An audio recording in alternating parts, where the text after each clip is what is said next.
I never thought my own granddaughter would betray me like that. But when I opened the cabinet and saw the empty space where the brooch had always rested, I knew. It was gone. The Victorian mourning brooch, black jet, rose-cut garnets. The one my great-grandmother wore at her husband's funeral in 1884. The Victorian mourning brooch, black jet, rimmed with rose-cut garnets, a single teardrop pearl suspended beneath like sorrow made solid. One of a kind, crafted by hand in 1884 for my great-grandmother to wear at her husband's funeral. A piece so rare that antique dealers once told me it could fetch nearly $1 million, not just for the materials, but for the provenance, the unbroken matrilineal chain of women who'd guarded it like a relic. A family heirloom, yes, but more than that, a testament, a legacy. I stood staring into the empty felt outline, heart frozen in my chest. No forced entry, no mess, just missing. From the hallway, I heard laughter. Her laughter. Chloe strolled in, coffee in hand, wearing a silk robe she hadn't owned last week. "You look like someone died," she joked. Then she saw the open cabinet. Her smile faltered. "Don't tell me you're upset about that old stuff." Her eyes rolled, breezy, careless. "It was just dusty junk. Don't worry that much." She didn't say she stole it. She didn't have to. That brooch wasn't just jewelry. It was an heirloom from a lineage of women who survived harder winters than this. Women who buried children and husbands, who worked land with bare hands, who passed down their grief not in stories, but in things. It was the weight of memory, the inheritance of survival. And now? Dismissed as junk. Chloe had no real job, no savings, just a part-time barista's wage, and a knack for charming older men into sponsored vacations. And now she strutted through my house in Valentino and Prada, clicking through her phone like the world owed her Chanel. I wanted to believe she was just careless, but there was something different in her tone lately, like entitlement had fully bloomed. "Did you open the safe?" I asked, voice low. She blinked. "What? No. I didn't take anything, if that's what you're asking." She gave a little laugh, light but edged. My heart pounded in my ears. "That was your great-great-grandmother's mourning jewelry." She shrugged. "Then she's really not needing it now, is she?" I don't remember walking out of the room. I just remember the sting of being dismissed, of being robbed, of being treated like the senile old woman with clutter that didn't matter anymore. I sat on the wraparound porch that evening, hands wrapped around the mug like it could still offer comfort. The breeze carried the scent of old wood and the faintest memory of jasmine, ghosts of spring clinging to summer's edge. I looked out across the yard, but all I could see was a younger Chloe, swinging her legs off this very porch swing, eyes lit with wonder. "Tell me again about the one with the little curl inside," she used to say, pointing to the mourning locket with the looped brown hair inside. "That's someone's real hair?" "Yes, sweetheart," I'd say, and I'd tell her the story of Eleanor, my great-great-grandmother, who wore that locket every day after her baby died. "It's called a memento mori," I'd explained. Latin for, remember you must die, but it also means, don't forget who you loved. Back then, Chloe would hang on to every word like they were treasure. And to me, they were. That attic used to be our secret garden, the place where I passed down what little I had. Rings with cracked opals, pins with faded enamel, velvet boxes wrapped in ribbon. And stories. Always the stories. She'd sip weak tea from a cup too big for her hands, cradling it like she was a queen. I remember the day she held my mother's silver locket to her chest and said, "I want to be just like her." What happened to that little girl? I leaned my head back and stared at the ceiling of the porch. Paint chipping. Wood groaning. Like everything else I'd built with love, time had worn it thin. I had wanted to believe her fascination was more than curiosity, that it meant something. That maybe, just maybe, she'd carry it forward when I was gone. That she'd protect it. But maybe she only saw dollar signs even then. Maybe I was too eager to see myself in her. I looked back through the window at the darkened study, the empty cabinet. I could still hear her voice, flippant, dismissive. It was just dusty junk. But it wasn't junk when she first held it. It wasn't junk when I told her about the women who wore it. The women who survived war, childbirth, betrayal. It only became junk when she realized she could make money off it. My hands curled into fists, not from rage, from something worse. Regret. I let her too close. I showed her too much, and I never once imagined she'd twist that closeness into leverage. That she'd pawn off our history in exchange for, what? A handbag? A few Instagram likes? I didn't cry. Not yet. The tears hadn't come. What I felt was quieter, heavier. It sat just beneath the breastbone, where old love turns to ache. The screen door creaked, and I thought maybe she'd come out again, maybe to apologize, maybe to explain. But it was just the wind, just the house settling, and me, a fool still hoping. I sipped the cold tea, stared at the yard, and remembered that once upon a time, a little girl sat beside me, promising to protect stories. But tonight, that promise felt like another thing she'd sold. I first noticed the handbags. Not just any handbags. Designer, loud, the kind you don't carry, you parade.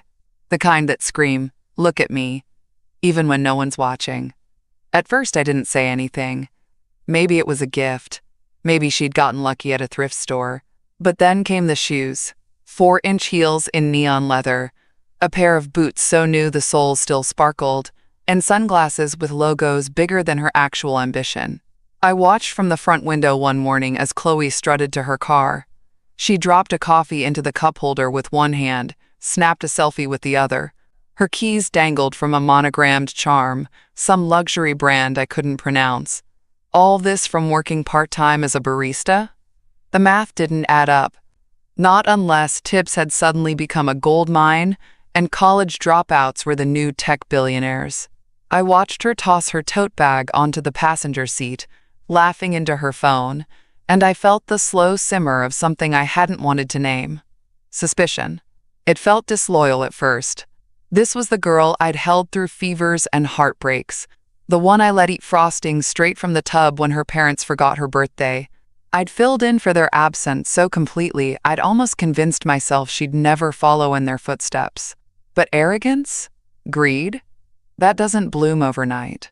It festers quietly, in the shadows of attention and entitlement. It feeds on applause from the wrong crowd. Chloe's new friends were influencers, makeup artists, rich kids pretending to be poor for content. I'd seen them, heard their voices echoing down the hall late at night. The perfume of false compliments, the clatter of champagne flutes against my good china, the careless, "Nana won't mind." And maybe I didn't at first. Maybe I wanted to believe this was a phase, that she'd get bored, that she'd remember the difference between value and vanity. But those handbags weren't just accessories.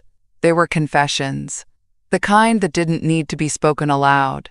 And every time I saw a new one, I felt like another piece of me was being melted down and molded into something cheap. My stomach twisted when I thought about what might already be gone, not just the morning jewelry. What about the cameo ring from Sicily, the portrait locket, the enamel cross from the war years? I'd trusted her with keys, with stories, with legacy. And now she walked past me like a stranger, with secrets stitched into her seams. The worst part wasn't the theft. It wasn't the lies. It was the way she looked at me now, like I was a relic myself, like I belonged in the same cabinet she'd emptied. I folded laundry that night in silence, my hands slow, mechanical. One of her shirts fell out of the basket, some silky thing with rhinestone sleeves. I held it up, blinked at the price tag still dangling from the hem. $412. $412. For a shirt she'd worn once. I sat down on the bed, shirt still in hand, and felt the weight of every sacrifice I'd made for her. Tuition payments, car repairs, grocery bills, birthday checks that doubled as rent relief. All of it. Just fuel for her costume. I laid the shirt down carefully, then walked into the hallway and opened the attic door. If she thought I wouldn't notice, she'd forgotten who raised her. It was 1:47 a.m. when I saw it. I hadn't meant to scroll that far. My eyes were burning. My tea was cold, and I should have been asleep hours ago. But something kept me searching. Call it instinct, or maybe just the ache of needing to know for sure. I was 3 swipes deep into an influencer's profile. Not one of Chloe's close friends, just someone I vaguely remembered hearing through the walls. Natalie, maybe? She posted things like cozy mornings and vintage finds alongside pouty selfies and expensive flat lays. And there it was, smack in the middle of her latest post, my mother's brooch. I knew it instantly. The oval center, etched with the tiniest forget-me-not flowers bordered in jet and silver. It wasn't just similar. It was the brooch. There was a flaw on the left edge, a hairline crack in the enamel from when I dropped it back in '72. She'd tagged it too. Hashtag vintage luxury. Hashtag one of a kind. Hashtag auction. Drop soon, gem sparkles auction. She was selling it. My hands clenched so tight around the phone, I heard the soft creak of plastic. My breath caught in my throat, rage and disbelief fighting for dominance. That brooch wasn't just valuable, it was irreplaceable. A gift from my mother when I turned 21, worn only on funerals and weddings. Insured as part of a private collection, and now it was being pawned off by someone named @natalie.glow for clout. I clicked the comments. Dozens of people fawning over it. Stunning! So rare. DM'd for price. Natalie had replied with sparkle emojis and said it was from a private estate collection. Private estate, not hers. Mine. I sat there, shaking, phone still glowing in my hand, the darkness of the room suddenly suffocating. She did it. Not just took them, but trafficked them. Passed them around like trinkets. Family history, now filtered and edited under soft light and fake gratitude. What else was out there? What else had she handed off to strangers who didn't even know the stories behind the glass? I checked Chloe's page next. Nothing obvious. Just selfies, brunches, blurry shots of cocktails and hotel rooms. But there it was again. The same necklace I'd seen in the cabinet. The black garnet drop. It hung around her neck in one post, labeled simply, "Old meets bold." No credit, no acknowledgement. Just one more relic turned prop. And suddenly, I wasn't sad anymore. I was furious. Not the hot, reckless kind of fury that makes you shout. No. This was colder. Smarter. The kind of fury that simmers under your ribs and whispers, "Not like this." Not without consequences. I took screenshots, tagged the post, saved the images. Then I pulled the brooch's registry file from the cabinet in my bedroom. Page 3, bottom line. Miriam L. Duvall, original heir, 1937 mourning brooch, not for sale, insured with confidential serial. It wasn't just an heirloom. It was traceable. And now, it was evidence. I stared out the window, jaw tight, as dawn began bleeding into the sky. In a few hours, the world would go on as usual. Chloe would toss her curls, sip her espresso, and laugh like nothing had happened. But I'd seen enough, and I wasn't going to let her pretend she hadn't just sold our legacy to the highest bidder. By the time the attic hatch creaked open, the house was silent. Not even the fridge dared hum too loud. I climbed the narrow staircase with slow, deliberate steps, flashlight in one hand, a folder in the other. My knees ached, but I didn't stop. Not tonight.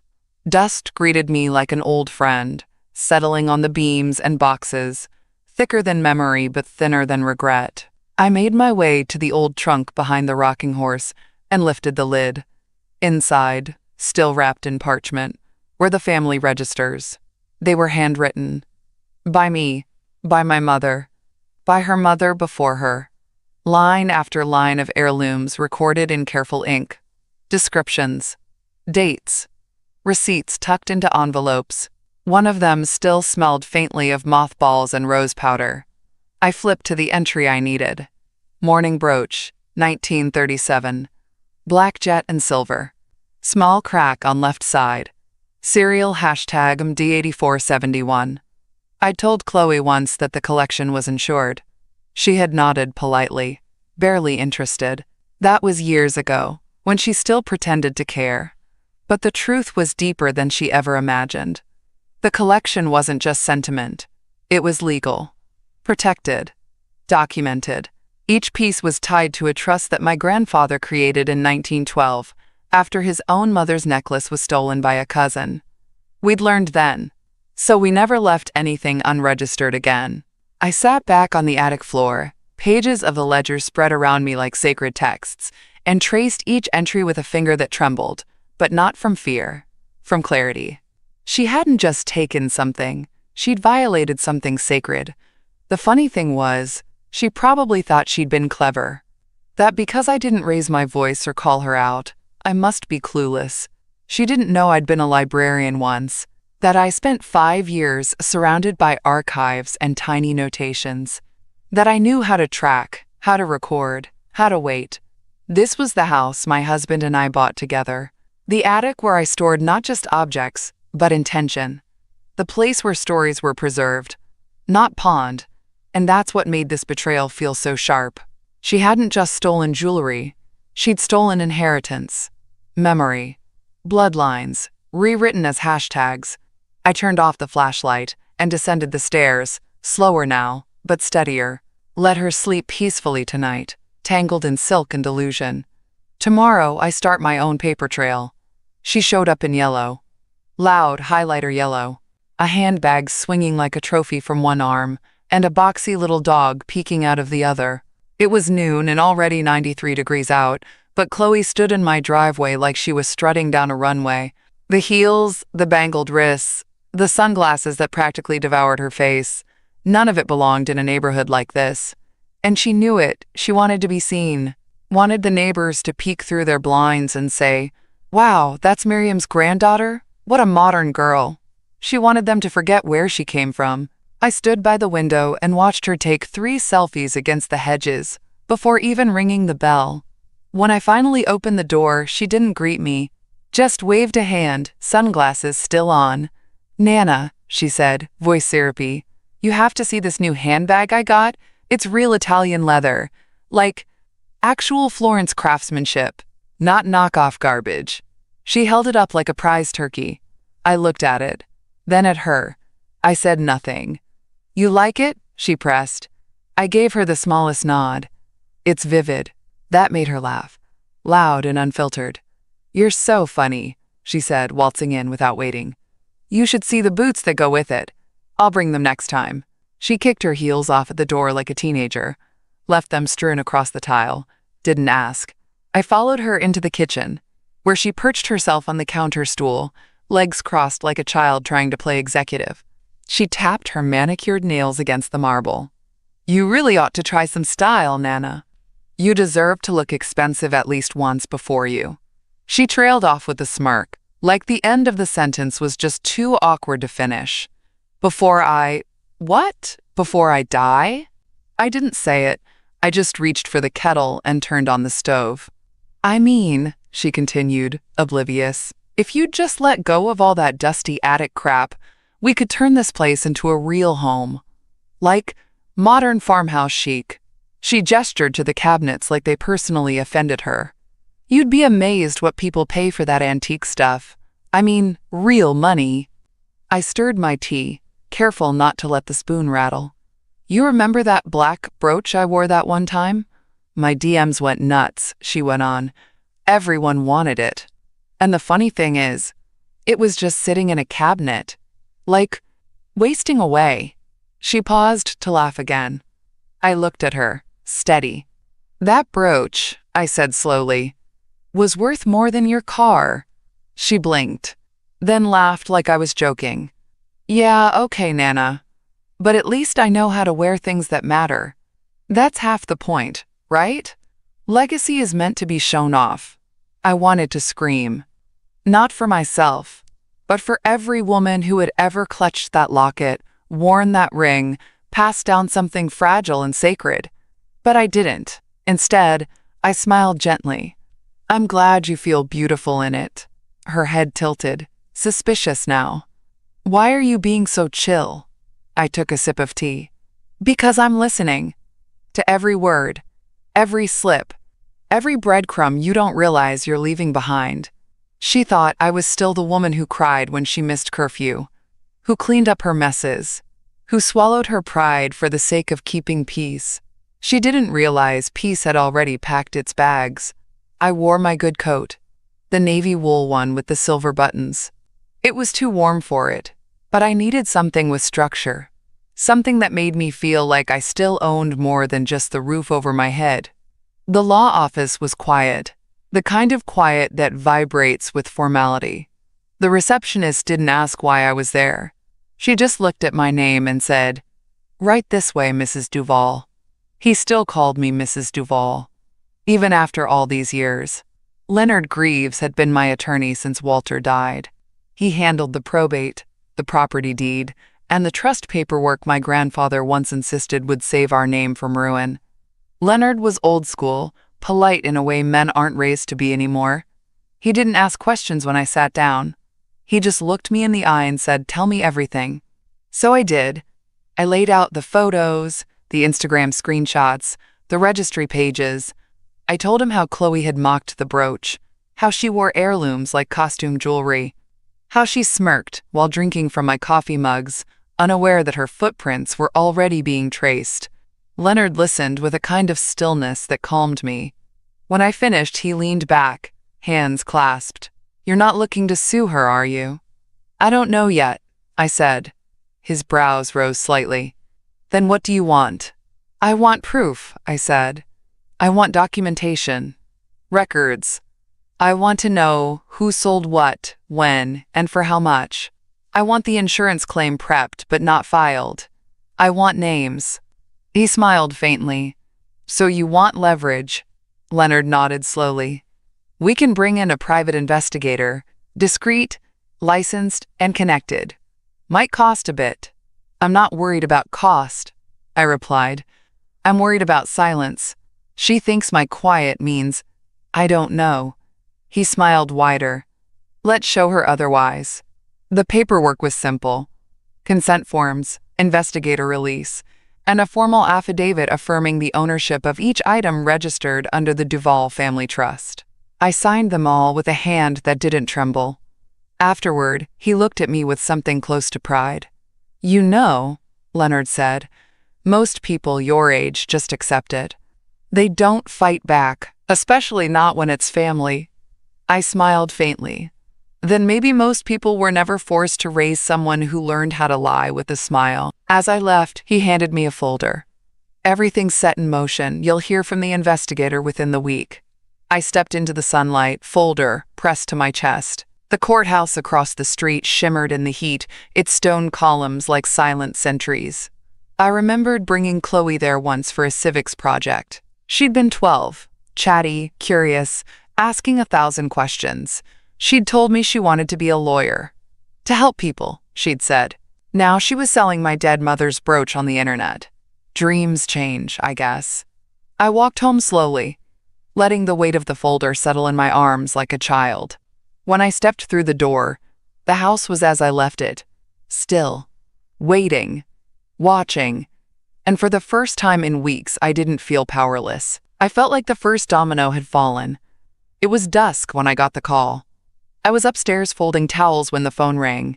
Not the house line. My cell. The number flashed unknown, and for a second I considered letting it go to voicemail, but something told me to answer. "Mrs. Duval," the voice said. Male, low, measured. "It's Thomas Calloway. Leonard said I'd be in touch. I've got something for you." I sat down slowly on the edge of the bed. "I'm listening," I said. He didn't waste time. He'd followed the online trail first, pulled metadata from the Instagram photos, traced the upload location. He found the boutique where the brooch was dropped off, a consignment reseller in Easton that specialized in heritage pieces. Cute branding for theft. Security footage showed Chloe, not a friend, not a courier. Her, wearing sunglasses indoors, breezing in like a celebrity, handing over the brooch in a velvet pouch with a falsified estate letter she'd printed off using my old typewriter template, one she must have found in the attic files. He said her alias was Mira Collings. She used it at least 4 times, once at a pawn shop in Midtown, twice at auction brokers in neighboring counties, once at a pop-up vintage sale hosted by an influencer. Always the same story, clearing out a dead great aunt's belongings. Each time, she walked out with cash. Estimated total so far is just under $44,000, Thomas said, voice calm. I blinked hard, staring at the pale green towel in my lap. $22,000. I'd spent my life stretching grocery bills, sewing buttons back onto coats, buying value brand cereal so Chloe wouldn't notice the difference. She noticed. She just didn't care. She's not slick, Thomas continued. She's just arrogant. Every fake name ties back to her car registration. She used the same credit card for the Uber rides to each location. He said they had photos, video, signatures. They even found one clerk who remembered her boasting that she had unlocked a gold mine in attic trash. Trash. My mother's ring, my grandmother's rosary, the locket with the ash inside. Trash. Would you like to move forward with prosecution? He asked gently. I didn't answer. I couldn't. Not yet. Instead, I asked for the file. Everything he had. I wanted to see it. He sent the folder via encrypted email. It hit my inbox 15 minutes later. Photos, receipts, maps, transaction logs, all under the heading, Case 2216, Duval, Internal, Family Theft. I opened the footage from the consignment shop first. There she was, hair curled, lip gloss perfect, laughing with the clerk like they were old friends. Her hands fluttered over the glass case as she dropped the brooch inside. I could almost hear her voice, that polished, performative sweetness.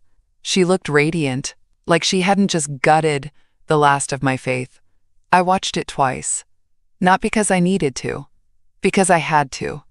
I needed to feel the betrayal all the way through. No shortcuts. No excuses. I couldn't sleep that night. The house was too quiet, and the silence wasn't peaceful. It pressed against the walls like grief does, heavy and familiar. I sat in my bedroom, the old family portrait resting against the dresser, still wrapped in the soft cloth I kept for cleaning the glass. It was the only photo I had of my grandmother as a young woman. She sat in the center, arms folded like she knew she'd live forever through someone else's memory. I unwrapped it slowly, and I looked at her. She stared back, serious, unflinching, her hair pinned high, her collar stiff with starch. She didn't smile. None of them did back then. But I could see the life in her eyes, the kind of strength that didn't demand applause, the kind that simply was. I whispered, "She sold your locket." My voice cracked, softer than I meant it to be. She took it and told strangers it was junk. She held it in her hand like it had no blood, no history. Just wait. I didn't expect an answer. But I felt the weight of silence shift, like the room had leaned forward. She'll never understand what you lived through. I continued. What any of you did. She thinks value is what people pay, not what we survive. I sat back and closed my eyes. I remembered the stories my grandmother used to tell. How she'd worn that locket when her husband died in the war. How she'd kept a pinch of ash and a thread from his uniform inside. How she'd pass it down one day and said, "Only to someone who knows what grief is, not someone who runs from it." And I had failed her. I'd given it to Chloe because she asked about it with wide eyes once. Because I thought curiosity was the same as reverence. It wasn't. It never had been. I opened the drawer of my vanity and pulled out the last item I had not yet lost, the family oath page. It was silly, old-fashioned maybe, but sacred to us. Each woman in my family signed it when entrusted with a piece of the mourning collection. A promise. Not for sale, not for show, for remembrance. Chloe had signed it too. 12 years old, with a pink gel pen. The signature was still there. I stared at it, then lifted a black Sharpie from the desk drawer and pressed it against the parchment. One line. A thick, slow stroke. Erased. She was no longer part of this. She might still wear the family name on her lips, but not on this page. Not in this house. Not where the stories were kept. I tucked the oath back into its drawer and stood. I wasn't broken. I wasn't defeated. I was awake. And more than that, I was done mistaking silence for love. This wasn't about getting revenge. It was about restoration. And I would restore what she tried to cheapen. I folded the portrait cloth over gently and placed the photo back on the dresser. Then I picked up the folder from the investigator and slid it into the fireproof safe under my bed. "Not for sale," I whispered. "Not anymore." They were laughing before the mimosas even hit the table. I sat in the corner booth, back to the window, eyes on the brunch crowd like I wasn't watching, but I was. Every movement, every tone, every careless flick of her perfectly curled hair. Chloe, sitting dead center like she belonged in a magazine. The hostess didn't even blink when I said I preferred a back booth. The kind where you're ignored. The kind where women like me sit alone while others perform their lives over pancakes and phone screens. She hadn't seen me. She didn't look for me. Her voice carried, though loud, sharp-edged, the kind of laughter that wants to be overheard. The kind that makes strangers crane their necks and wonder what it feels like to live without shame. "She still keeps that creepy attic locked like it's a castle or something," Chloe was saying, twirling her straw. "I mean, hello, 1923 called and wants its dust back." The table laughed. Two girls in pastel skirts, one man in loafers too clean to be anything but ornamental. "And get this," she went on, "I found this old necklace in a drawer last week, jet and garnet, like full Victorian funeral drama, and she actually tried to guilt me about it." Another sip of champagne, another wave of cruel giggles. She said it was my great-great-grandmother's. I mean, okay, what am I supposed to do with that? Cry on command. It went great with my Friday outfit. A new girl leaned in, eyes wide. "Wait, was that the one you wore in the rooftop reel?" "Yup," Chloe said. "Auctioned it the next day. $5,000. Easy. $5,000. For a dead woman's grief turned prop." They toasted to it, clinked glasses, posed mid-bite for a casual story post. Hashtags already forming in their mouths. Hashtag vintage kill. Hashtag inheritance remix. Hashtag Chloe collects. I felt my fingers curl beneath the table, the paper napkin twisting in my palm. This wasn't just a phase. This was who she had become. And worse, this was the audience cheering her on. She didn't speak of legacy, only leverage. She didn't honor the women who came before her. She erased them and turned the bones into content. And for what? A table full of strangers who'd forget her name by next season? I stood up, quietly enough that no one noticed. I didn't need confrontation. Not yet. This wasn't the moment. It was the evidence. As I left the restaurant, I walked past their table. She didn't see me. Too busy showing off a new cuff bracelet she claimed came from Nana's vault. She never asked if she had permission. Because she never cared. Outside, the sun hit the concrete hard. I paused at the corner and pulled out my phone. Opened the camera. Snapped a single photo of the scene through the window, her, mid-toast, surrounded by her greedy little court. Then I opened my notes app and typed. She called my grandmother's locket a Halloween prop. She sold her grief for mimosas. Let the record show. I saved it. Labeled the photo. Backed it up. Let her laugh. Let her bask. She had no idea she'd already poured the last drop of her own legacy into a flute and toasted to its death. It smelled like old wood and lemon oil. The antique shop sat on the corner of Melrose and 8th, tucked between a consignment bookstore and a bakery that hadn't been open since February. The bell above the door chimed low when I stepped inside, like it knew better than to announce me too loud. The man behind the glass counter looked up. Young. Too young to be handling things that had outlived war, famine, and 3 generations of women tougher than him. He smiled anyway. Welcome. Looking for something in particular? I placed the photograph on the counter. Natalie's Instagram post, printed and clipped. This was sold through your dealer's pop-up last month. His smile faltered. I have proof of ownership, I continued, pulling out the original registry entry. And insurance documentation. The item is one of a kind. And part of a protected estate trust. He didn't move, just blinked, then cleared his throat and said, Do you have ID? I slid it across. He picked it up, read the name, matched it to the document. His hands suddenly slowed. Careful now.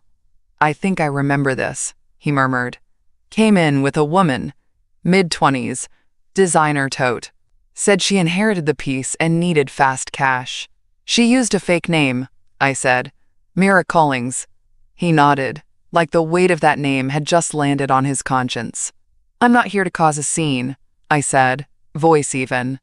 But I want the paperwork, the seller log, her signature, the valuation slip, all of it. He hesitated. You'll need to speak to the owner. I already did, I said, sliding the second page forward.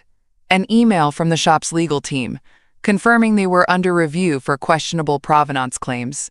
They gave me full access. His face paled slightly. He reached beneath the counter and retrieved a red binder, flipping to the page marked by a thin blue tab. There it was. My mother's brooch, labeled as Gothic Mourning Pin, origin unknown, sold for $5,200, payment issued to Mira Collings, signature matching Chloe's slanted cursive, the same loop on the C I'd taught her in 2nd grade when she cried over her homework. May I? I asked, pointing to the log. He nodded. I took a photo. Then another.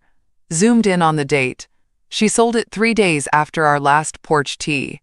3 days after I'd told her about my mother's funeral. About how that brooch was the only thing I wore that day, because words had failed me. She'd nodded then, sipping her tea, saying, I love that story. And then she sold it. I returned the binder gently. You may want to tighten your intake protocols, I said. He nodded, still quiet. As I left, he said, She didn't seem like someone who'd do this to her own family. I paused at the door. That's the thing, I said, without turning. People like her don't seem dangerous. They just seem entitled. Until they strip you clean and call it reinvention. I stepped out into the heat. One more piece confirmed. One more record backed up. I hadn't seen the community center this clean in years. The folding chairs were lined up like soldiers. Clipboards stacked neatly on a plastic table. A pitcher of lukewarm water, 3 plastic cups, and a stale bowl of mints no one would touch. Thomas Calloway leaned against the wall, hands in his coat pockets, his face unreadable as ever. Across from him sat Marlene Graft, a journalist from the local paper who once wrote a 10-page exposé on City Hall corruption and never apologized for naming names. She looked at me with professional interest, not pity. That was important. Ready? She asked. I nodded. This wasn't my first time telling the truth in a quiet room, but it felt different. This time there was no crying, no trembling, just clarity. I'd come with copies, originals, photos, and enough timestamps to make any denier look foolish. Thomas laid the plan out in soft, measured tones. We won't move until she's in possession of the item. We'll let her throw the party, let the transaction begin. She'll feel safe. And the collector? I asked. A controlled plant. Works for the Financial Artifacts Task Unit. He'll pose as a buyer. She'll think she's making a final big score. Marlene tapped her pen. We'll need a quote once the sting is complete. Just a statement for the record. Why you didn't just press charges quietly.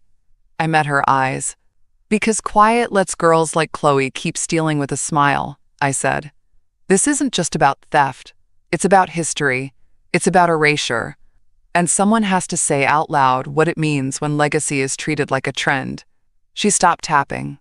I passed her a folder with every authenticated piece Chloe had sold, borrowed, or brokered under a lie. Dates, dealers, bank statements from the account she'd funneled it all through. My family's name listed on every insurance file she never even read. Marlene turned to Thomas. "And you're confident she'll take the bait?" "She already has," he said. "She's planning a final exclusive showcase this Friday. She doesn't know one of her invitees is wired. She thinks he's a private collector from Chicago. And she thinks I'm out of town," I added. Thomas nodded. "She thinks," I said, "because I let her." That night, I sat in the living room under dim lamplight and read over the event page Chloe had created, hidden behind a private invite link, but still discoverable if you know what to look for. The Vault, one night only. Curated antique glamour, serious buyers only. She really thought she was clever. She was turning my house into a showroom. My home, my attic, my locked cabinets, my safe. She'd invited her followers, her buyers, her back pocket auction brokers. They thought they were attending an elite vintage experience. They were attending a funeral. Not for me, but for the illusion she'd been selling. The next day, I texted my neighbor to borrow her luggage. Let Chloe see it in the hallway. Let her assume I'd left for my supposed spa retreat. Let her think the house was hers. Let her dance right into her own indictment. I brewed a cup of tea that evening and sat by the back window, watching shadows stretch across the yard. She didn't know it yet, but Friday night wouldn't be the celebration she planned. It would be the reckoning I had built, quietly, legally, unshakably, Friday night. The house smelled like perfume and desperation. Chloe had lit candles in every room, cheap vanilla masking the scent of betrayal. Laughter spilled through the hallways. Champagne glasses clinked over sacred oak floors, and strangers touched furniture they didn't know had outlived world wars. She'd moved the dining table to showcase a velvet display of jewelry. My jewelry. The garnet necklace. The gold mourning ring. The jet earrings I wore to Walter's memorial. Each piece labeled. Cataloged. For sale. I watched from the garden gate. Hidden in the dark, behind the rose bushes Walter had planted 30 years ago. I could see her through the window, twirling in that silk wrap like she'd built this house with her bare hands. She had no idea. Inside, the collector had already arrived. Tall, slick, briefcase in hand. Chloe greeted him with both air kisses and a rehearsed giggle. She poured him bourbon and led him to the private safe room like it was hers. She didn't even hesitate at the combination. I'd watched her memorize it 2 years ago. She thought I hadn't noticed. From my vantage point, I saw 2 plainclothes officers move through the back gate. Quiet, smooth, practiced. They were already inside before she even began unlocking the velvet pouch containing the final necklace. It was the last piece she hadn't sold yet. Black diamonds. Tiny opals. Wrapped in a protective clasp. Original. Untouched since 1902. She called it her grand finale. As she turned to present it to the buyer, the officer stepped forward. He reached into his pocket, but not for money. His badge flashed so fast, the room snapped silent before she could even blink. "Ma'am," he said calmly, "I need you to step back from the display." Chloe froze. For a moment, I thought she might faint, or laugh, or run. She did none of those things. She looked around at her guests, her followers, her audience, and said, "Is this a joke?" "No, miss," the officer replied. "This is a federal inquiry into the unauthorized sale of registered historical property under false ownership," someone gasped. Someone else dropped a glass. One girl near the wine table began backing away slowly, mumbling something about needing to feed her cat. I didn't steal anything," Chloe stammered. "This is my family stuff. It's mine. I inherited it."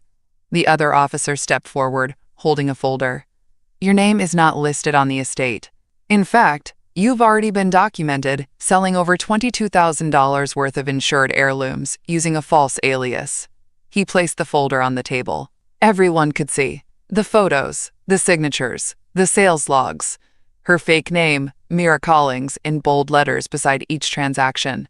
"Someone set me up," Chloe yelled. She told me I could have it. My Nana gave me the keys." "Your grandmother," the officer said evenly, "filed a notarized revocation of access 2 months ago." with supporting evidence of theft, misrepresentation, and breach of trust. "She's not even here!" Chloe screamed. "She's not even—" "I'm here!" The room turned. I stepped through the back door like the ghost she never thought would return. Calm. Straight. The coat I wore pressed and clean. Chloe's face drained. "Miriam?" the officer asked, confirming. I nodded. "Yes. I have a copy of your statement and registry. Thank you." I turned to her. She looked at me, eyes wide, mascara cracking under the weight of everything she thought she controlled. "You invited wolves into my house," I said. "Now let them see who built it." The silence after I spoke felt thick, like the house itself was holding its breath. Guests hovered awkwardly near the front hallway. Some slipped out quietly, avoiding eye contact. Others stood frozen, still gripping champagne flutes like they weren't sure whether this was performance art or arrest in real time. Chloe didn't move. Her face was blank, her hands twitching at her sides, fingers that once played piano, now trembling over velvet-lined theft. "You tricked me," she hissed finally, low and sharp. I stepped closer. "No, I waited. You walked into this on your own." One of the officers pulled a small bag from his coat. Inside was the necklace, the last unsold piece. He held it up to the light, inspecting the clasp. "Ma'am," he said to me, "this confirms serial number MLD16. Registry marked it unreleased. You're the sole named heir." "Yes." He nodded and tucked the piece away for evidence. "We'll begin item recovery. Charges will follow pending judicial review. But we have what we need to start." Chloe's voice cracked. "Charges? You're kidding. You're gonna let them arrest me? For jewelry?" "It's not jewelry," I said, slow and clear. "It's memory. And you tried to sell it for cocktails." She scoffed, the old entitlement flaring through her panic. "You're doing this out of spite. Because you're jealous. I actually have a life." I stepped right up to her, lowering my voice. "I had a life before you were even a thought, Chloe. And I built it from dignity, not drama." Her mouth opened, but no sound came out. The collector, now clearly an officer, gathered the documents and nodded at the door. "We'll file the report. Expect contact from the district attorney." The real guests were already gone. What was left behind was the scene of her undoing: wine-stained napkins, half-bitten canapes, and a jewelry table now stripped of its purpose. She turned to me one last time, voice trembling with disbelief. "Why would you do this to me?" I looked at her and, for a moment, saw the little girl again, the one who played dress-up with costume rings and called me her queen. Then I blinked and she was gone. "I didn't do this to you," I said. "You did this despite me." She slumped into the chair nearest the window, head in her hands, and I didn't comfort her. Not this time. Let her feel it. Let the weight of what she'd taken settle into her bones. As the officers left with evidence in hand, I walked through the house, one step at a time, checking drawers, opening cabinets. One of the velvet pouches was ripped. She'd opened it hastily. My grandmother's ring was still inside, but the chain had snapped. I picked it up gently. I could fix it. Maybe not back to what it was, but close. Something whole. By the time I returned to the foyer, Chloe was gone. I didn't ask where she went. Didn't matter. She'd already left the only place that mattered the moment she decided money was worth more than memory. The house was quiet again. This time, it didn't ache. The courtroom smelled like old paper and new panic. Chloe stood at the defense table in a beige blazer, 2 sizes too big, her hair flat, her confidence gone. She didn't look like the girl who once twirled in silk and called heirlooms junk. She looked like a stranger, trying to remember how to be pitiful. The prosecutor opened with precision. No theatrics, no flourishes. Ms. Duval used false identification and fabricated inheritance claims to sell historically documented estate items over the course of 7 months. She made over $22,000. The estate owner, her grandmother, is alive, competent, and had filed a revocation of access before the sting. My name came up more than once. They never said it unkindly, just firmly, like a pillar in the story, like I was the thing that hadn't crumbled. Chloe didn't look at me. Not once. The evidence was all there. Sales records, video footage, signed auction slips, screenshots of her posing with pieces she'd claimed were lost family relics. Her alias, Mira Collins, attached to 4 different broker sites and 2 fake estate letters. But it was the texts that sealed it. The prosecutor read them aloud, slow and deliberate. LOL, milking old Nana's dusty loot. She doesn't even know half this stuff exists. Easy money. Might as well turn the attic into my personal ATM. Each message hit like a slap in the quiet room. I didn't flinch. Neither did the judge.